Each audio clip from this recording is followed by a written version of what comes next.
அமெரிக்காவில் படித்து முடித்துவிட்டு ஆப்டிக்கல் பிராக்டிக்கல் ட்ரெய்னிங் அதாவது ஓபிடி மூலம் வேலை செய்ய விரும்பும் வெளிநாட்டு மாணவர்களிடம் $1,00,000 அதாவது சுமார் ரூபாய் 95 லட்சம் கட்டணம் வசூலிப்பது குறித்து டொனால்ட் ட்ரம்ப் நிர்வாகம் தீவிரமாக ஆலோசித்து வருகிறது. இதனுடன் சேர்த்து தங்குவதற்கான காலக்கெடுவிலும் கடுமையான விதிகள் கொண்டுவரப்பட உள்ளன. இதன் மூலம் சர்வதேச மாணவர்களின் அமெரிக்க கனவு பெரும் கேள்விக்குறியாகி உள்ளது. அமெரிக்காவிலே தங்கி வேலை பார்க்கறதுக்கு இந்த ஓபிடி ரொம்ப முக்கியம். ஓபிடி அப்படின்னா என்ன அப்படின்னா ஆப்டிக்கல் பிராக்டிக்கல் ட்ரெய்னிங். அமெரிக்காவிலேயே படித்து முடிக்கும் F1 விசா பெற்ற சர்வதேச மாணவர்கள் அவங்க படித்த அதே துறையில் அமெரிக்காவிலேயே தங்கி வேலை பார்க்க உதவும் பாலமாக தான் இந்த ஓபிடி திட்டம் இருக்கு. தற்போதைய நிலை என்ன அப்படின்னு பார்த்தா சாதாரண படிப்பு முடிக்கிறவங்க 1 வருஷமும் ஸ்டெம் அதாவது அறிவியல், தொழில்நுட்பம், பொறியியல், கணிதம் படிக்கிறவங்க 3 வருஷம் வரைக்கும் இதில் வேலை பார்க்கலாம்.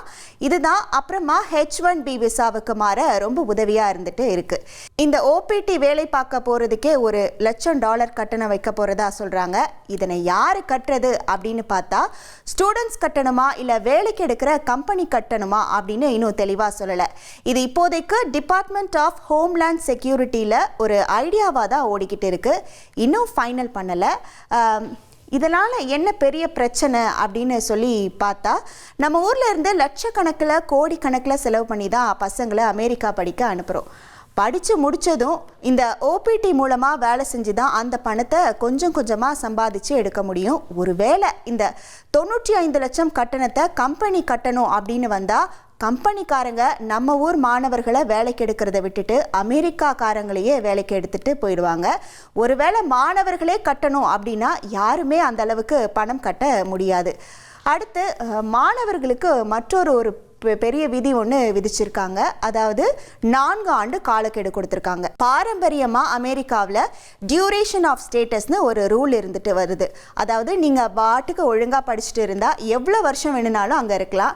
எப்போதுமே ஒரு கடைசி தேதி கிடையாது. ஆனால் இந்த முறை இனிமேல் அப்படி கிடையாது. இனிமேல் வெளிநாட்டு மாணவர்கள் அதிகபட்சம் 4 வருஷம் மட்டும்தான் அமெரிக்காவில் தங்க முடியும்.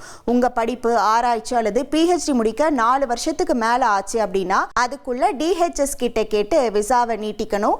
இதுக்கு பார்லிமெண்ட் அப்ரூவலும் வேணும். இந்த மாற்றங்களுக்கு பின்னால் இருக்கிற முக்கியமான காரணம் என்ன அப்படின்னு பார்த்தோன்னா அமெரிக்காவோட இமிக்ரேஷன் சிஸ்டத்தை ரொம்ப ஸ்ட்ரிக்ட் பண்ணவும் நாட்டு பாதுகாப்பை பலப்படுத்தவும் தான் இதெல்லாம் கொண்டு வரதா ட்ரம்ப் கவர்மெண்ட் சொல்கிறாங்க. சட்டப்பூர்வ குடியேற்ற விதிகளை ரொம்ப இறுக்கி பிடிக்கிறதுக்காக அடுத்தடுத்து பல வேலைகளை பார்த்துட்டு வராங்க. இந்திய மாணவர்களுக்கு இதனால் என்ன பிரச்சனை அப்படின்னு நம்ம பார்த்தோம்னா இப்போ 3.3 லட்சத்திற்கும் அதிகமான இந்திய மாணவர்கள் படிச்சுட்டு வராங்க. இப்போதைக்கு அமெரிக்கா போக பிளான் பண்ணுறவங்க யாரும் உடனே பிளானை மாற்ற தேவையில்லை. ஏன்னா இந்த $1,00,000 கட்டணம் 4 வருஷ ரூல் எல்லாமே இப்போதைக்கு யோசனை மட்டும்தான், இன்னும் சட்டமாக ஆகலை. ஆனாலும் ஒன்று மட்டும் கன்ஃபார்ம், இனிமேல் அமெரிக்காவோட இமிக்ரேஷன் ரூல்ஸ்லாம் ரொம்ப காசு செலவழிக்கிறதாகவும் பயங்கர கடுமையாகவும் என்ன நடக்கும்னே சொல்ல முடியாத அளவுக்கு மாறிட போகுது. அப்படிங்கிறது தான் இதெல்லாம் ஒரு பெரிய வார்னிங் மாதிரி இருக்கு.